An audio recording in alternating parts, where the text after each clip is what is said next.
छत्रपती शिवाजी महाराजांच्या पुतळ्याच्या संपूर्ण कामाची तसंच निगा राखण्याची जबाबदारी नौदलाची होती आणि त्या संदर्भात 20 ऑगस्टला महाराजांच्या पुतळ्याची पाहणी करण्यासाठी नौदलाला पत्र देखील दिलं होतं असं सार्वजनिक बांधकाम मंत्री म्हणाले। त्याचबरोबर खाऱ्या हवेमुळे ही घटना घडली असावी असा अंदाजही चव्हाणांनी व्यक्त केला।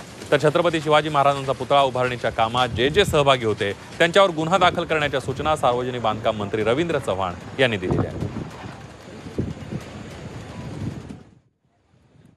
जो पुतळा किंवा ह्या पुतळ्यामध्ये वापरलं गेलेलं कदाचित स्टील जे आहे तिथली असणारी खारी हवा जी आहे या खारी हवामुळे तो स्टील जे आहे ते स्टीलला जरा डस्ट पकडला जातो आणि त्यामुळे ते निकामी होणं ही हळूहळू होणारी प्रक्रिया होऊ शकते।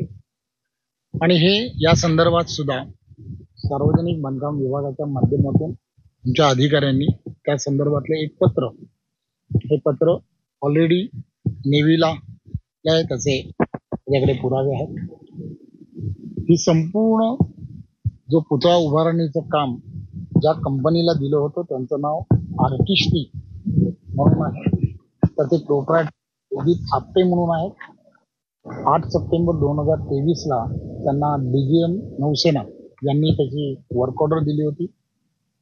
2,36,00,000 एवढं त्याची अंदाजित किंमत होती। याचे स्ट्रक्चर कन्सल्टंट ज्याला म्हणतात त्यांचं नाव चेतन पाटील कोल्हापूरचे आहेत आणि हे सगळं नौसेनेच्या देखरेखीखाली झालं। आपण बघतोय पुतळ्याची जबाबदारी नौदलाची होती अशी माहिती सार्वजनिक बांधकाम मंत्र्यांनी दिली आहे। म्हणणं एवढं आहे की दिवाळी बद्दल सर आमचे महाराज आम्हाला पुन्हा